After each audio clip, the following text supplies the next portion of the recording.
Morning, everybody. We're just going to wait till everybody can arrive. Zoom takes a while for everybody to be accepted in.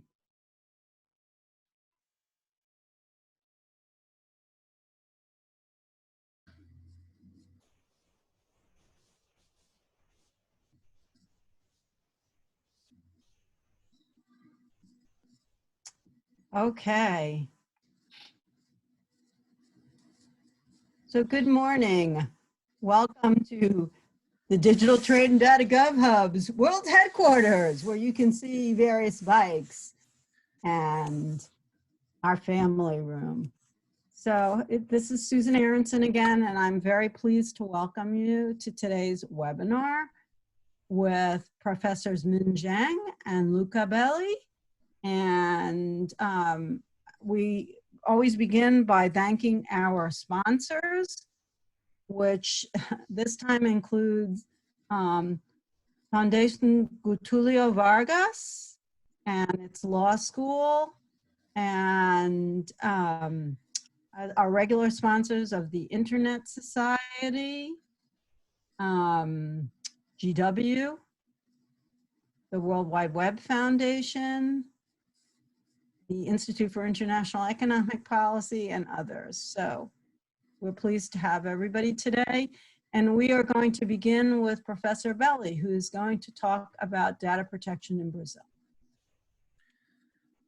Thank you very much, Susan. Let me share my screen. Can everyone see? Can everyone see the PowerPoint? Can you confirm, Susan? Yes, excellent. So first of all, thank you very much, Susan, for the kind invitation. It's a great pleasure to be with you today. And Susan was mentioning, I'm Professor Luca Belli. I teach at FGV Law School, and I had the CyberBRICS project there. The FGV is, as maybe you already know, a very renowned Brazilian institution, academic institution, and also a think tank, currently the sixth most influential think tank in the world. And CyberBRICS is our project that we are developing. We're hosting at FGV, but developing in partnership with other key academic institutions in the BRICS countries to analyze digital policies, and of course, data protection is a key component of that. Now, why this is particularly relevant? Because not only today the workshop, the webinar is about two of the BRICS countries, Brazil and China, but also the analysis of digital policies in the BRICS is particularly relevant because there are 3.2 billion people living there. 1.6 billion is already an internet user. And those people are producing personal data every day. And if we consider personal data the world's most valuable resource, actually BRICS countries are the largest producer of the world's most valuable resource. And that is the reason why they are regulating data protection. If you want to check our website, cyberbricks.info, you will find also this interactive tool which compares various data protection regulations in the BRICS. The China part was developed by Min Zhang, that is with us also, and that was last year with us in Rio as a CyberBRICS fellow. And some of these, or the key points of convergence amongst these BRICS frameworks are also highlighted in this brief article that you find online on data protection frameworks emerging in BRICS countries. Now, why the BRICS are particularly relevant also for Brazil? With the internet, let's contextualize a little bit. So the BRICS setting, an intergovernmental grouping of 5 countries, Brazil, Russia, India, China, and South Africa. The first setting where Brazil expressed explicitly this commitment to advocate for the establishment of international applicable rules on ICT security and data protection. So in the Xiamen Declaration in 2017 was the first time that Brazil was explicitly adamant in this commitment to data protection on a global scale. So if we want to contextualize how we arrived at today's debate on data protection in Brazil, the international context is extremely important, not only for BRICS, but also for other key milestones. First, Mercosur, the South American trade bloc, that already in 2005 was debating how to define data protection. And Brazil, in that context, started a governmental debate, but then was put in the drawer, and a consultation was started only 5 years after, in 2010, together with the Marco Civil consultation, actually. The Marco Civil then had a lot of impetus with the Snowden revelations in 2013, and ended up being enshrined into the legislation. The data protection bill was, and the consultation were put aside for a little bit, but came back with this BRICS commitment, the Shanghai Declaration, and also 2018 was a sort of magic year where there was a convergence of the Facebook Cambridge Analytica scandal, the entry in force, on the other hand, of the GDPR in Europe, and also the attempt to exceed the OECD of the government. And this sort of magic convergence allowed the adoption of this new general data protection law in Brazil. Now, here are these three key figures for understanding the data protection debate in Brazil over the past 6 to 8 years. President Dilma Rousseff, who was herself victim of wiretapping and advocated for privacy in the digital age, together with Chancellor Merkel at the UN, and signed the Marco Civil, the Internet, who also includes some rules for the protection of personal data with regard to the online environment. Then all this consultation and work that happened in the previous year was inherited by President Temer, that was initially president, and after the impeachment became president for 2 years. He signed the data protection law that was adopted by the Congress, but he vetoed the creation of a data protection authority, which is, as we will see, essential to the definition of the and specification of the data protection framework, and also, of course, its implementation. Now, in the last day of his mandate, President Temer also adopted an temporary executive order that allowed for the creation of this data protection authority, and let's say delegated the task to create this to the successor, President Bolsonaro, whose commitment for fundamental rights is probably not uppermost in the list of his quality, and who has not adopted so far a decree that creates this data protection authority, although the law that was amended, the new law, data protection law, allows for the adoption of this authority. And he has already posted course of data protection, new data protection law. So it's very interesting to understand that even without this new law in force, Brazil has already around 40 or maybe more than 40 federal laws that regulate data protection in a very sectorial way, including the Marco Civil Internet for regarding the protection of personal data online. But then in 2018, this new law, the LGPD, if I will analyze in a few seconds, has created a new general framework that makes sense of all these chaos, let's say, that this actual current sectorial approach creates, taking strong inspiration from the European model and particularly GDPR. Now, the LGPD, which is the acronym for Lei Geral de Proteção de Dados, the general law for data protection in Brazilian, has a structure that is very, very similar to the European model, defined both in GDPR and Convention 108 of the Council of Europe.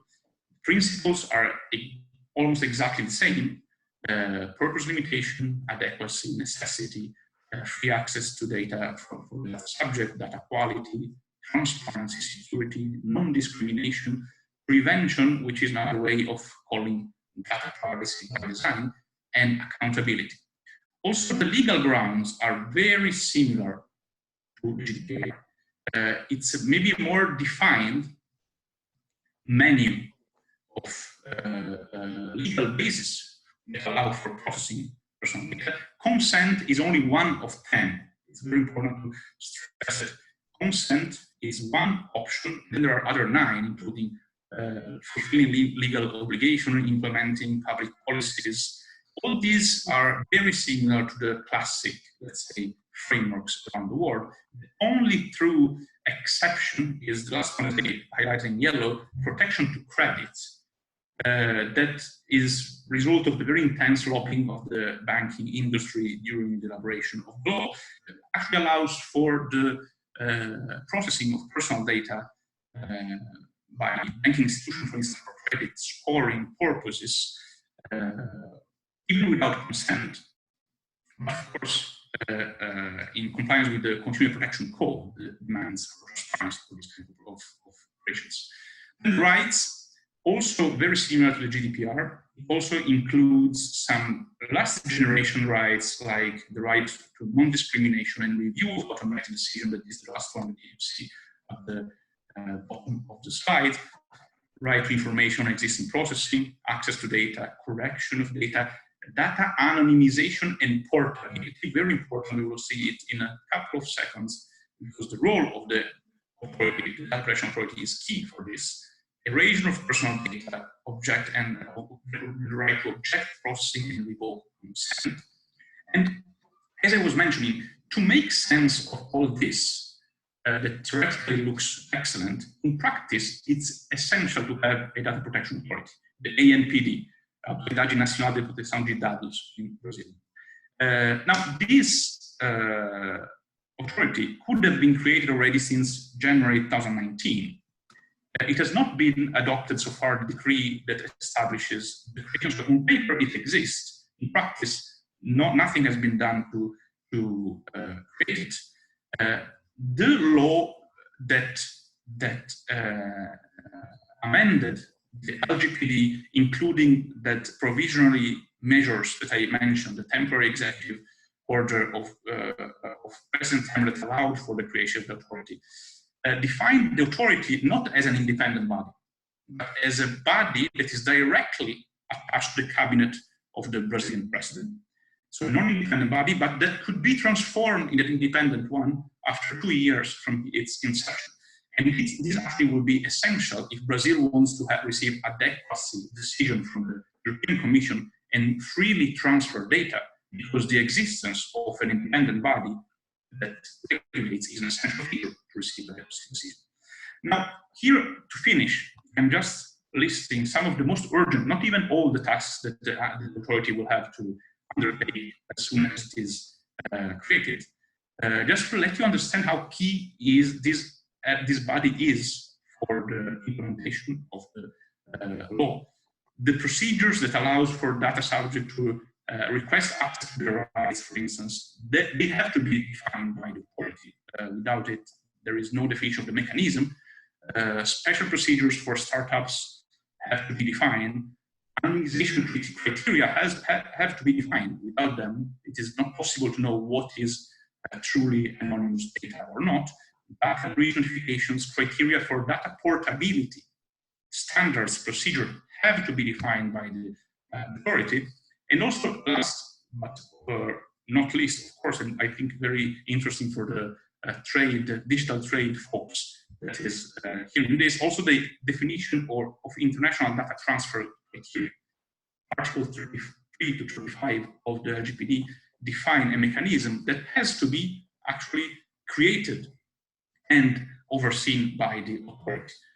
So a lot of essential key elements that have to be defined by the authority, and no authority yet, but the law, according to the latest measures adopted by the Congress and the government, should enter in force on May 2021, so next year, rather than entering in force this year in August, as it was first postponed. And so we still have a good year to understand how things will evolve in a context that demands very clear rules and sound institution, which is the current pandemic we're facing. Thank you very much for your attention. And of course, I really look forward to the questions and debate. Thank you so much. I just want to ask you, the sound went in and out with you, Luca. It might have been internet problems here or there, but if you could check it while Professor Jiang goes, that would be great. Professor, can you share your slides?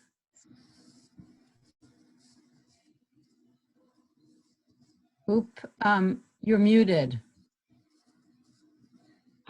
All right, we're all adapting to this new mode of communication for sure. All right, I hope everyone can see the slides. And thank you, Luca, for inviting me to join the conversation here. And thank you to Susan, James, and Thomas for creating this space for dialogue during the almost impossible circumstances. I really applaud you for your vision and can-do spirit. Also, many thanks to the participants joining from around the world. I hope to use my time to provide a brief background to China's personal data policy making and practices, and also in particular to highlight its differences from the US or EU approach. For context, I'd like to start by placing China's data policy making in the larger geopolitical context of China's rise against America's relative decline, following the United States' unpopular wars overseas and the 2008 financial crisis. China, over the past 4 decades, has lifted 500 million people out of poverty. By 2015, China has surpassed the United States on all the indicators listed here, including being the world's largest e-commerce market, smartphone market, as well as having the world's fastest supercomputers. At the same time, however, we must acknowledge that China is also the world's largest authoritarian country without competitive national elections or the rule of law. In 2018, the Chinese president actually removed the term limit for presidency, a move seen by many around the world as very dangerous and alarming. So driven by the ambition to make China great again, the Chinese government is challenging the global order, of which America is its principal architect and guardian, this includes America's long-standing unchallenged position as the world's leader in technological innovation and development. Over the last 2 decades, however, China has developed its own technological ecosystem, independent of the global system that is largely centered around Silicon Valley. In fact, it is the only ecosystem that can challenge Silicon Valley. In every category from social media to web applications, China has its own national champions. Some have become quite successful globally, such as Huawei, ZTE, Alibaba, and TikTok. Fundamentally, to me, there are 3 major models of data governance for national governments to pursue. The Chinese model is what I call state-centric, where the government plays a very central role in building digital infrastructure, setting development agenda, and regulating data flows. The US approach is market-centric, largely based on large companies such as Google and Facebook collecting and selling user data for advertising dollars. Scholars have argued that the US model really represents a new stage of capitalist development. Some call it surveillance capitalism. Others argue that this really resembles a new form of colonialism, that is data colonialism. So the European Union, to me, is trying to stake out a really different position, trying to place human dignity and integrity at the center of personal data protection and policymaking. And we have seen this largely from EU's GDPR personal data protection framework. Western data protection discussions, for me, seems to be situated in a larger framework surrounding personal privacy. The Chinese approach, on the other hand, is usually framed in national security. From the very start, Chinese internet law focused on network security, largely driven, understandably, by the Communist Party's insecurity and paranoia about for an ideological revolution or color revolution. This kind of paranoia may seem really laughable back in the 1990s, but not so much today, as countries from around the world are confronted with fake news, election interference, as we have learned through the Facebook Cambridge Analytica scandal several years ago. So later, this emphasis in China on network security evolved to data security, both of which are folded under this broader framework of cybersecurity.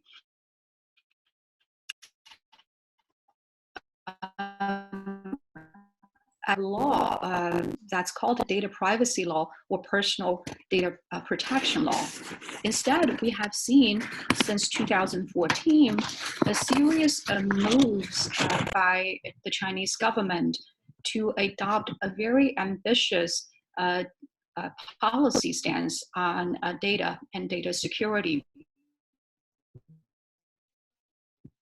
The cyberspace administration of China became the central data policy and cyber policy more broadly. In the same year, China also has started this now somewhat notorious social credit system.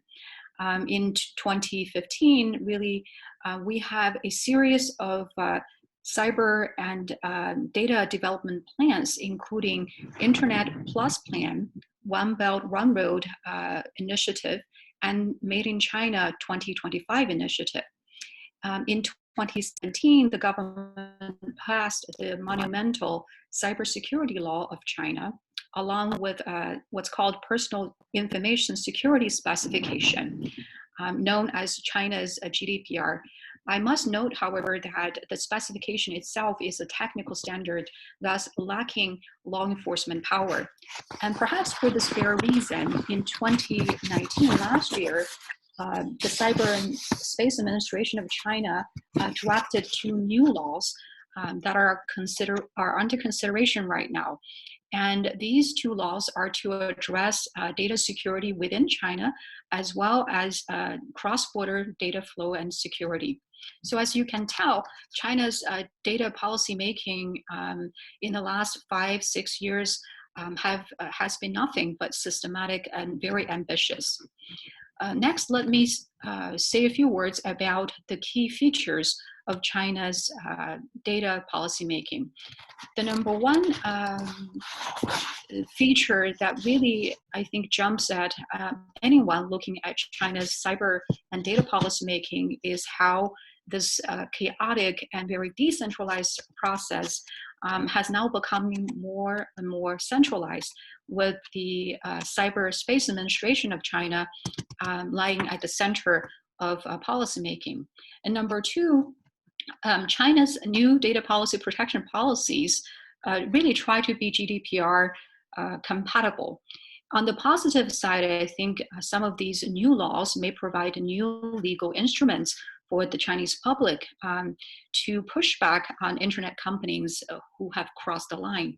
Recently, the Chinese public has successfully pressured firms like Ant Financial and deepfake app Zhao to change their privacy policies and protect user rights. However, it must be noted that the current new laws in China will not negate government control over user data and data flows. A giant loophole in the new laws allows authority to collect and use personal information without user consent. And the government can also inspect network operators and demand them to turn over user data in order to, quote, safeguard national security, public interest, social stability, and economic regulation. As you can tell, this pretty much includes everything. The current draft of the Chinese cross-border data transfer law specifically requires data operators, especially the foreign ones, to have representative presence in China. Number 4, I want to talk about online rumor.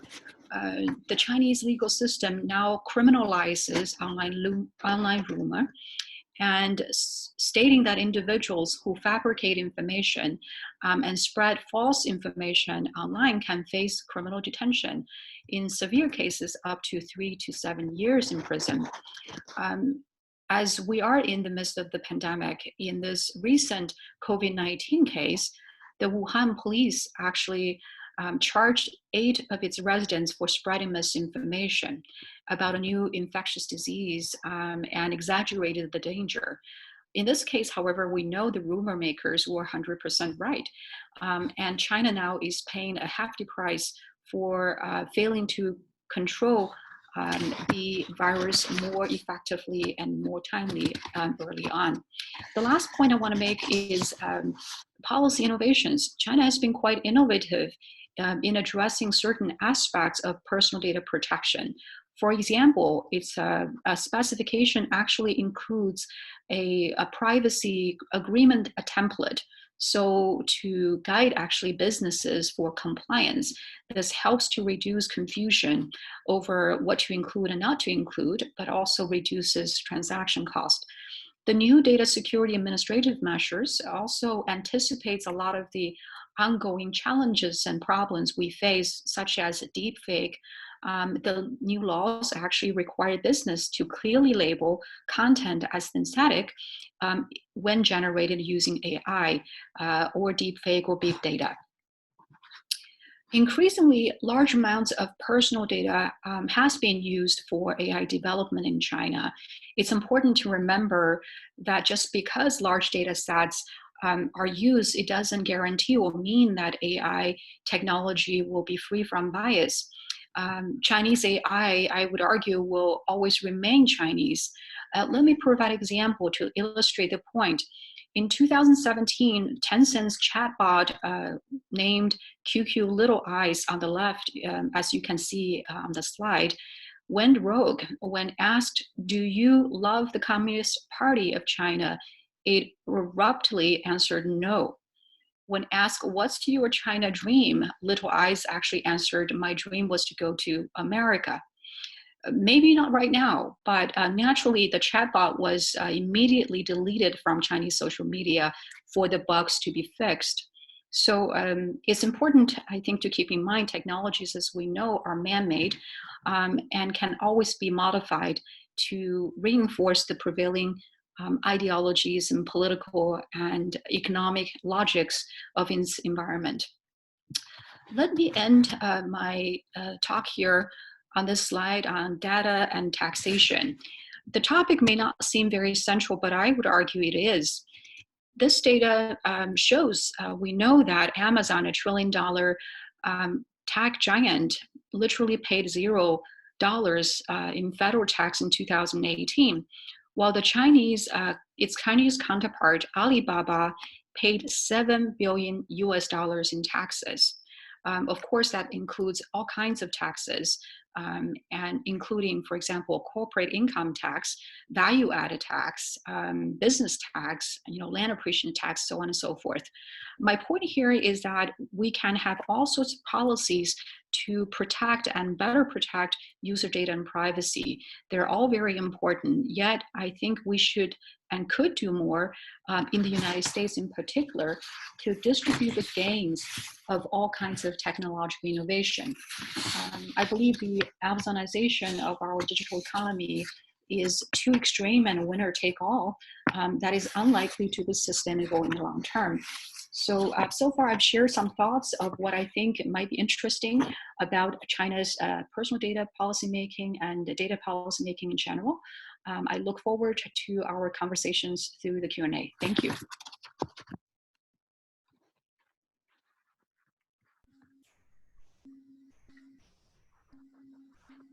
We start with the questions.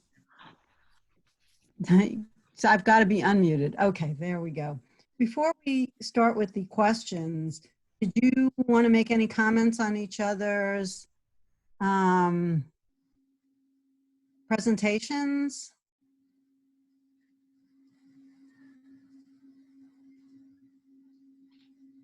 I think if I just can provide an observation also due to the fact that we have been discussing this over the past year in the project where we both work together. There are two very different approaches. As Min was very well saying, the Chinese one is more centered into cybersecurity and the role of state. The Brazilian one is maybe in search of a Brazilian way of doing things, strongly influenced by the European way. And there are these two very important pillars that since the 80s are the driving force of data protection, which is on the one hand, the protection of individuals' rights, and on the other hand, the definition of clear rules for the markets to operate in a way that is sustainable. The fact that you have data protection regulations is very healthy for the market because you can plan your investments, you know what are the rules of the game in advance, and you maximize the uncertainty. Now, of course, the Chinese approach is extremely interesting because it looks much more at efficiency. And something that actually we are, a point that actually we are also mentioning in the book, we are publishing this year a book on, which is the result of the first year of research on digital policies in the BRICS. And data protection is an essential part of it, one of the 5 dimensions we analyzed.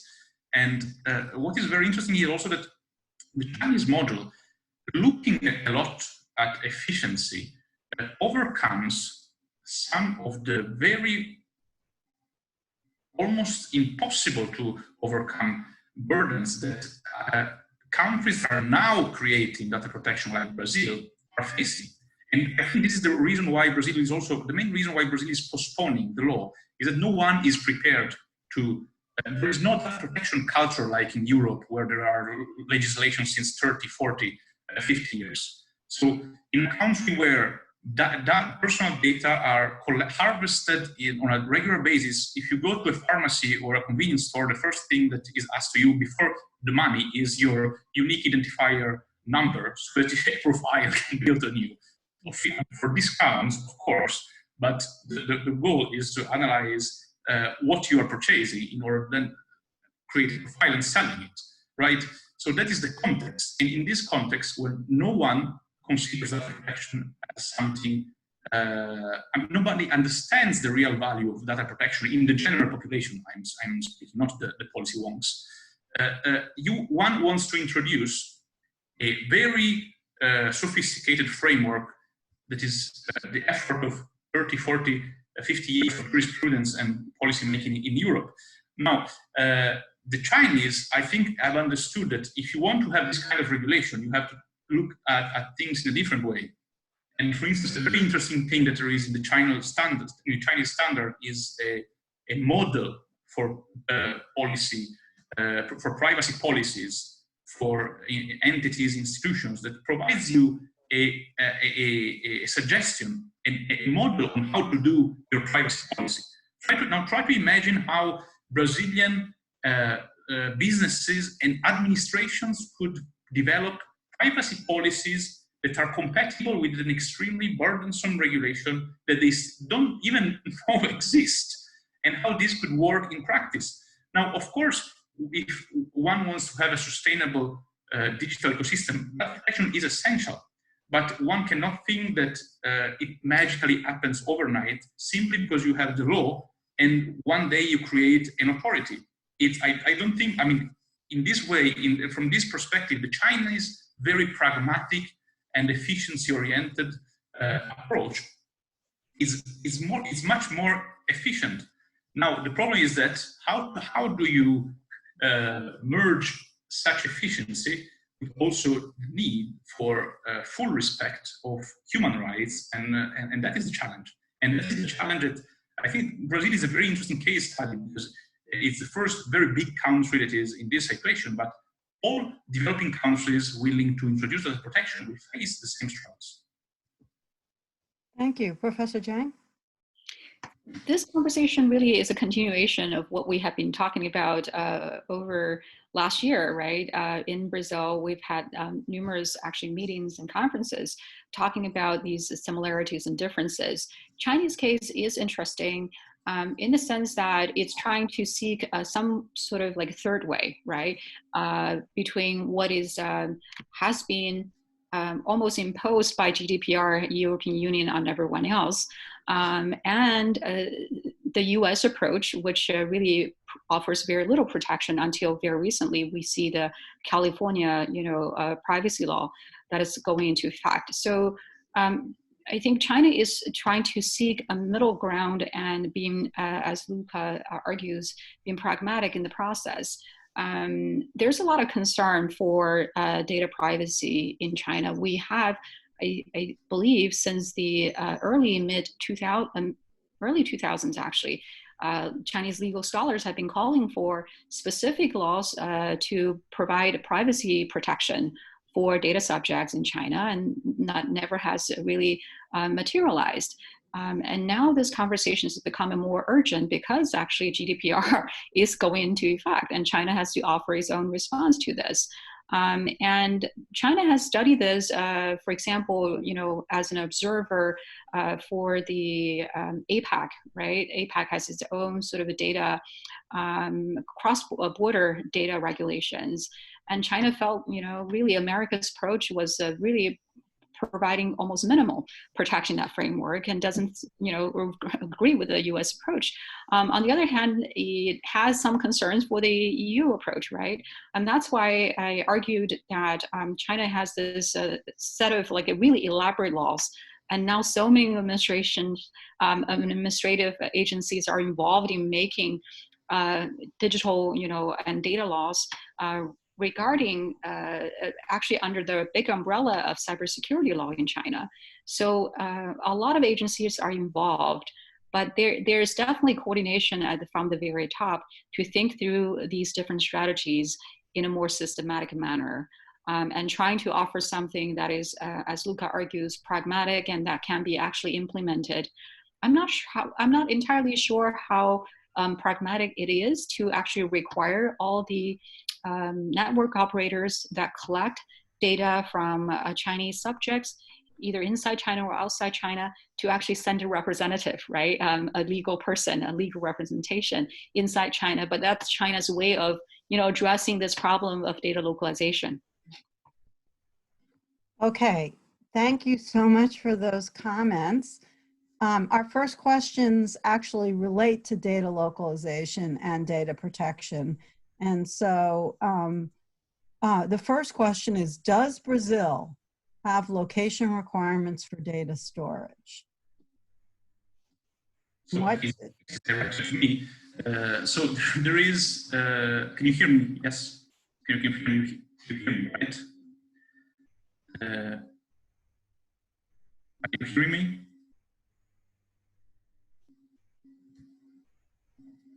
Yes, Susan? we can hear you. Okay, sure. The data data localization is not required under Brazilian law in any way.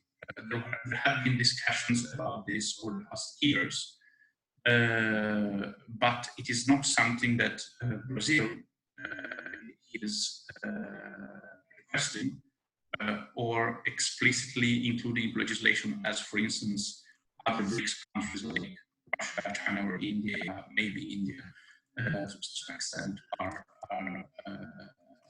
Luca, you're going in and out. Maybe the headphones are not working so well, but we can't consistently hear you. Yeah, can you, if I speak, yeah, maybe, speak directly into the mic. Okay, so I will speak directly into my mic, and I apologize for the technical problem. As I was mentioning, Brazil does not have data localization requirements into legislation, as other BRICS countries explicitly have, like Russia or China, or as India is also thinking about. But Brazil, in the new law at least, as I was mentioning before, there is a very interesting adequacy mechanism. It's very much like the mechanism that you can find also in the GDPR, that allows the Commission to grant free flow of data between foreign countries that have a system that is at least as protective as the European one. Well, Brazil has created exactly the same kind of system. But of course, this depends on the existence of a data protection authority that first can define which other country has an adequate system that is at least as protective as the new Brazilian data protection law. And on the other hand, can define which are the alternative mechanisms, like, I don't know, corporate mining rules, code of conduct, specific contractual clauses that can be utilized to guarantee that although data are processed in another foreign countries, the same conditions foreseen by data protection legislation in Brazil are respected. So there is no data localization, but there is a system to make sure that data are processed according to the best possible data protection standards.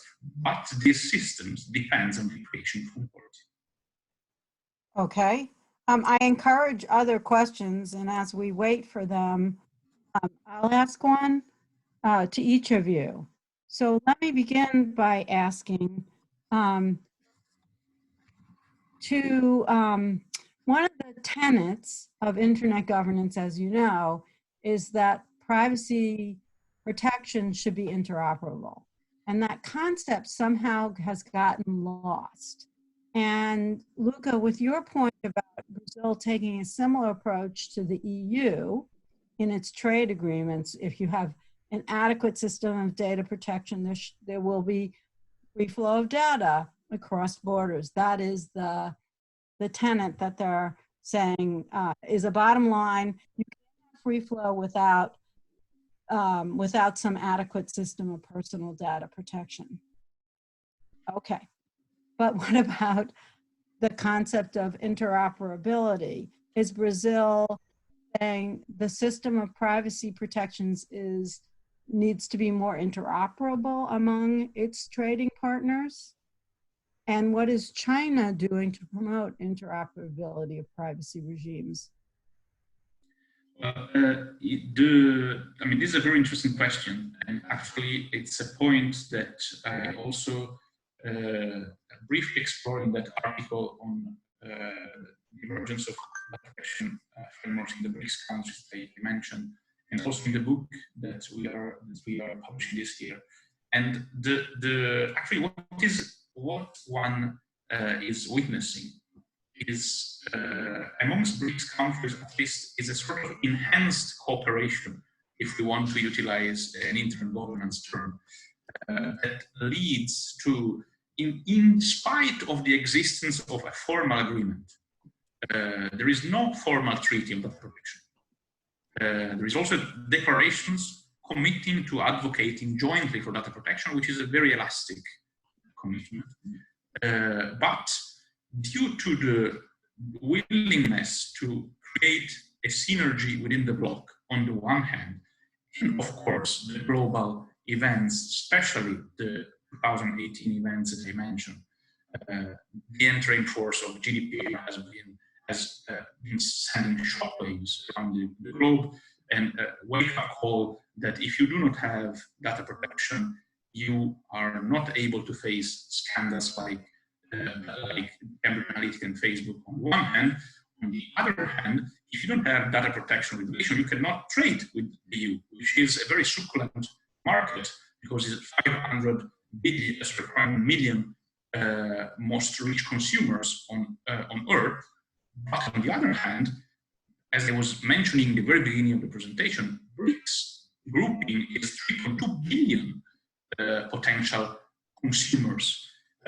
And data protection is needed not only to guarantee the rights, but also to allow that amongst them, those countries, the BRICS countries, start to have interoperability in terms of legal interoperability, in terms of converging compatible norms. Now, if you think about 3.2 billion individuals in the world having very common norms, not because they have a treaty and agreement, but because they create spontaneously a sort of convergence, that could be also another driving force, at least comparable to what the EU system is doing with the rest of the world. And that is the reason why I think it's extremely fascinating to study this.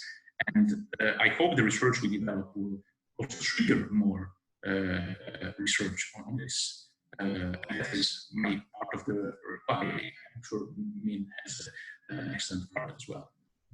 Thank you, Luca. I agree with you that interoperability between different data regimes and privacy regimes is the billion-dollar question, right? How do we actually trade and also secure data according to different national laws and these borders that we have built and erected over the past few decades?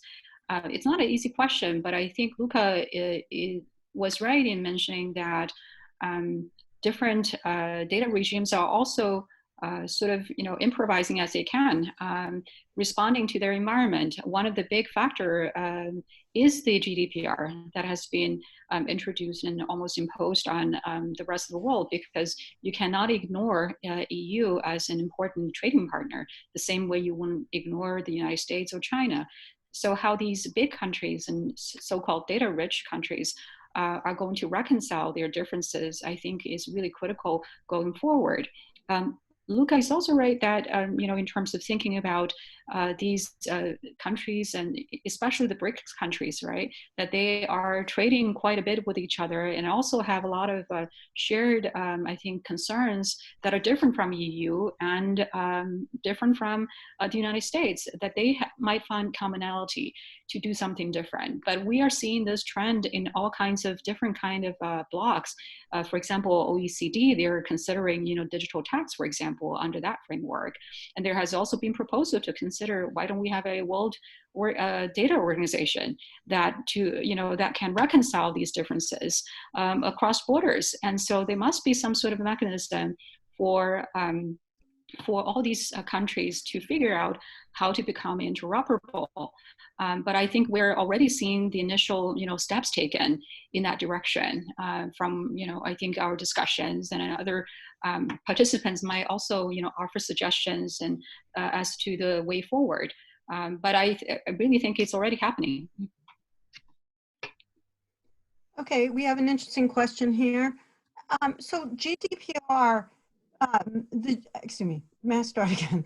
The EU requires nations to either become adequate before they can have a trade agreement with them that relates to digital trade, or it also reviews countries to see if they are adequate.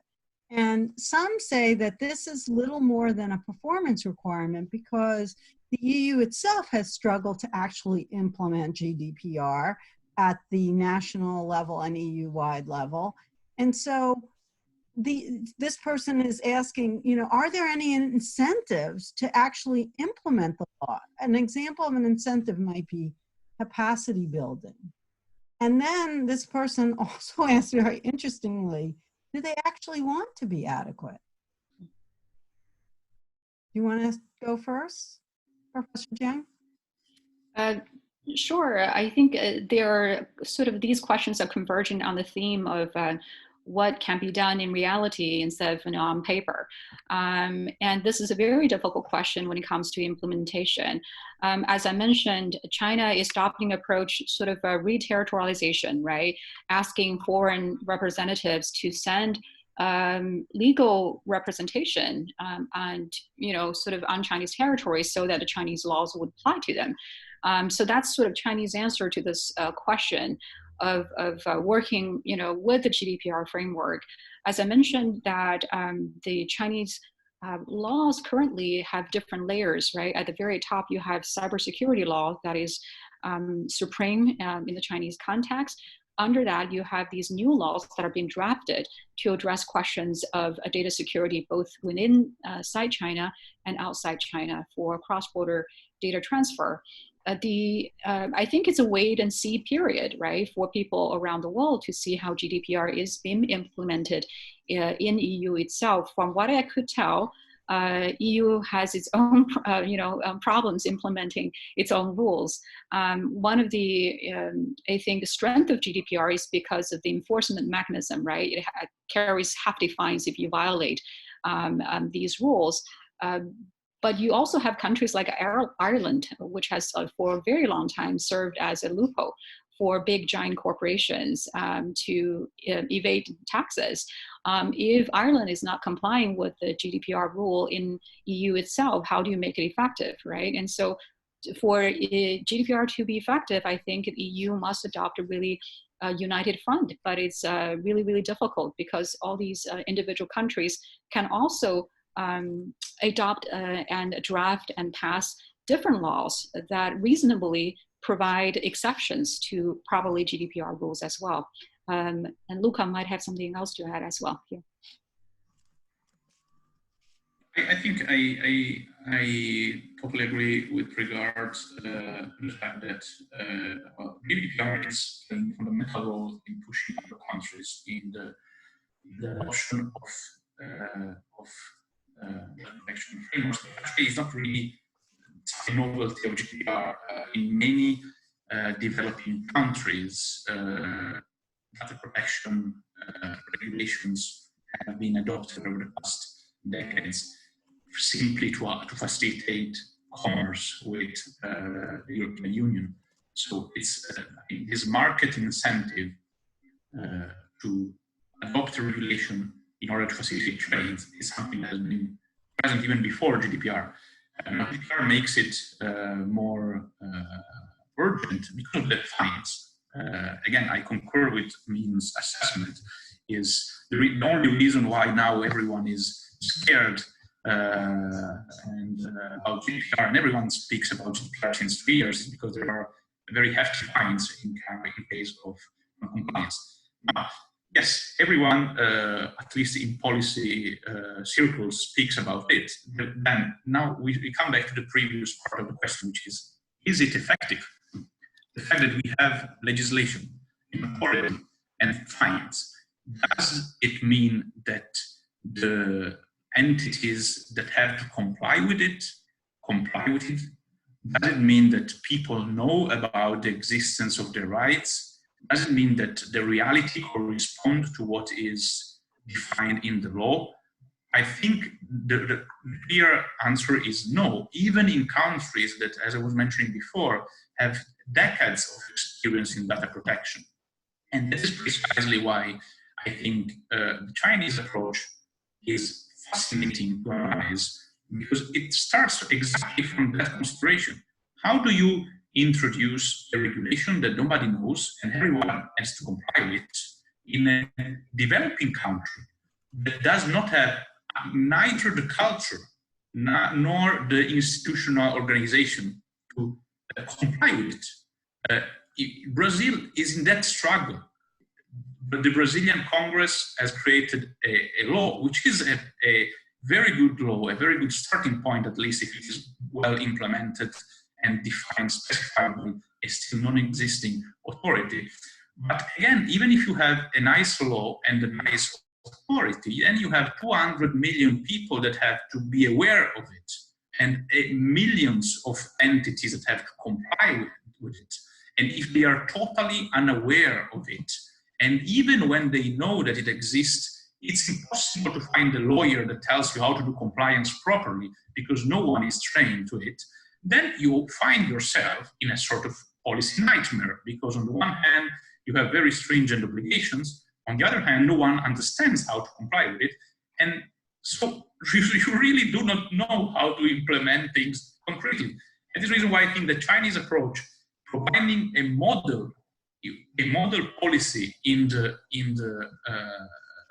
specifications and trying to analyze and make sense of precisely of what every corporation is doing, so that they have to comply with what specific regulation.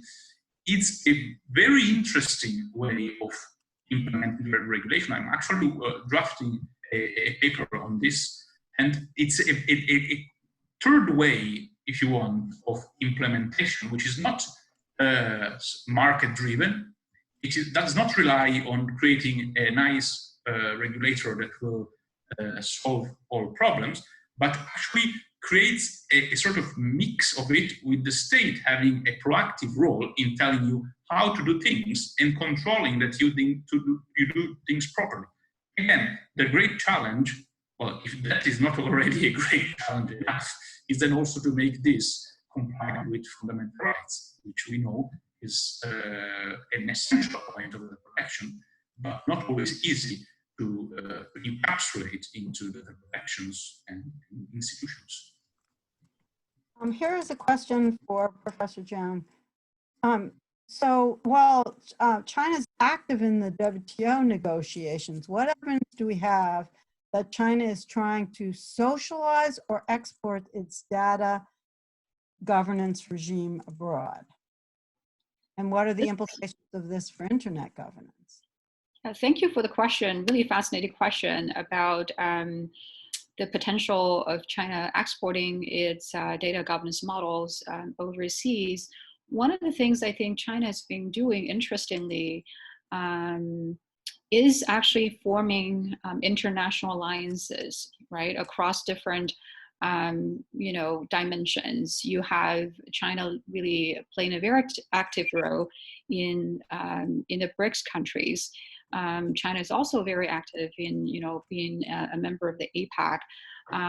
And because of its trading with everybody else, right, what China does matter. The same way what US does matter. One of the things I think China is trying to do, I think at this point, is really trying to figure out how to structure its data policies so that it does not prevent, for example, the government not having access to data in the first place, but also to have a network's, a stability, information security, because it has this very fear and paranoia about being, overthrown somehow because of lack of control over information networks. So these are very basic concerns. It also has concerns of, for example, cyber attacks. And so for, many reasons, I think China is trying to raise awareness in many regards, even amongst its own citizens, right? To implement, for example, education campaigns and even introduce courses into the curriculum, socializing its citizens to understand an increasingly cyber economy. And I think there's a lot of recognition around the world that the digital economy is going to be really important. So how do we actually introduce these kinds of thinking to a very large population? That is a very big challenge. I don't think it's an easy one. China is also, for instance, on the international front, adopting an initiative called One Belt, One Road initiative, right? It's been compared by some as sort of the Marshall Plan for China today. And it is really aiming at exporting China's capacity for production, but also trying to build the next generation economic development plan for the long term. And it has a digital component too. Really, it has been criticized also, I think, within China. A lot of people are worried that China cannot really, feed its own people fully, and how can we export and do elaborate investments overseas. So I think these are really hard conversations China is having with its own population and policymakers internally. In terms of exporting China's model, China has been doing this quite successfully in countries, for example, in Southeast Asia, in Africa, right? And so these countries that are buying, for example, Chinese electronic products, they are more or less, right, and already associated with China's digital data trade policies. And so there are many, many ways I think China can make an influence and impact in the long term as well. Thank you for that. I believe you have to go, or do you have time for one more question? It is 12. I'm good for one more. If it is a short one, yes. It's not a short question. It's about the influence of the, I just didn't want to disappoint this person, but does anyone want to say anything about the Internet of Things and the challenge that that poses to privacy regimes? We're already seeing that in terms of COVID-19 surveillance apps on the negative side, but on the positive side, we've seen it with IoT devices that may provide early warnings without surveillance of COVID-19 and other medical problems, right? Do you have any thoughts on that? I'll add a quick comment before I leave. And there are a couple questions that have been raised so far that I promise I will answer before I leave. So I will go ahead and do that first. There were questions about surveillance for sure. There were also questions about sort of oversight entity, right? And China has this newly formed and very robust data policymaking agency, the Chinese, the Cyberspace Administration of China. Now this entity has actually offices at provincial and local levels, right? That's the goal. If you are trying to implement data policy nationwide,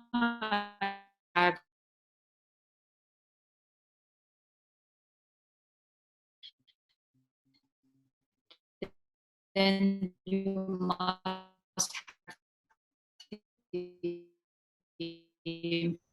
enforcement of all these data policies that we were discussing on surveillance. I think we're living in through the states, and perhaps made it even more acutely felt.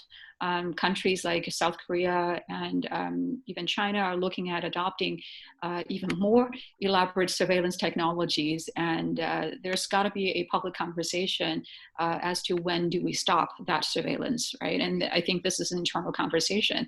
As to this question about data trust in the UK and third-party organizations, I think this is a concern perhaps for exporting goods and services to other countries that may not trust your goods and services, right?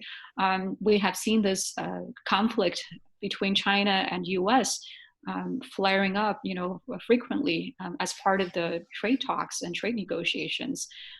And Huawei played a big sort of a role in this negotiation because really President Trump made Huawei an example, right?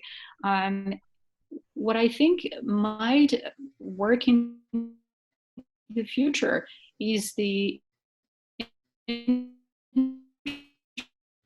interesting UK approach. UK, although being a China, completely shut the door, right, on Huawei.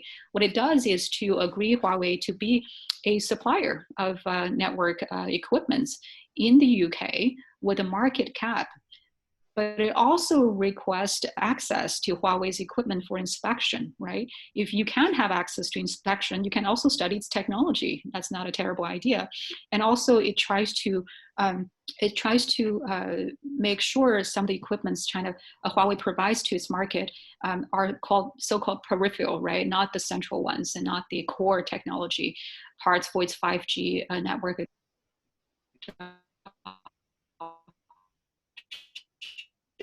And so I think there are really,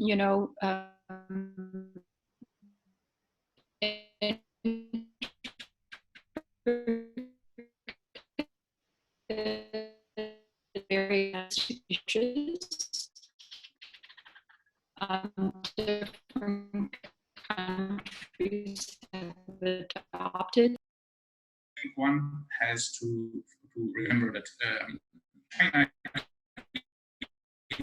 is Made in China 2025 as an objective to be the leader of IoT by 2020. So that is what we will have probably, unless we see protectionism ramping up in the next years.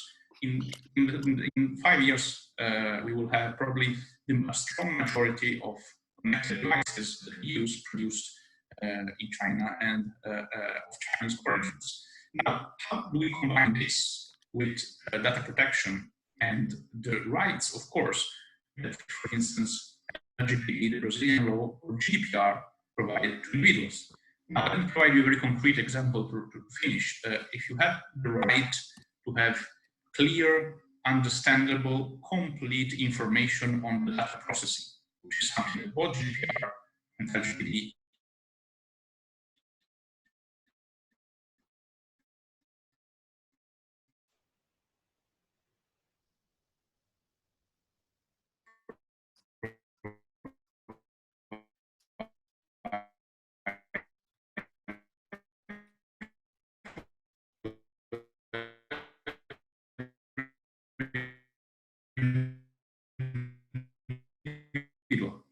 it means that you process by services, by applications, which kind of information an individual is entitled to receive. Also, when data is harvested by things, what kind of information, in what format this person should receive this clear, understandable, and complete information about the data processing. This is a huge challenge that is going to be one of the critical challenges both for data protection and for digital trade in the coming 3 to 5 years. Thank you both so much, and thank you to our audience. Next week, we will be at our regular time, which is Thursday at 11, for a comparative seminar on webinar on AI in the US, UK, and government efforts to promote it. So we hope to see you there. And thank you guys so much for participating. I hope you have a lovely weekend. Thank you. Bye-bye. Thank you all. Thank you, Susan. Thank you, Luca. Thank you.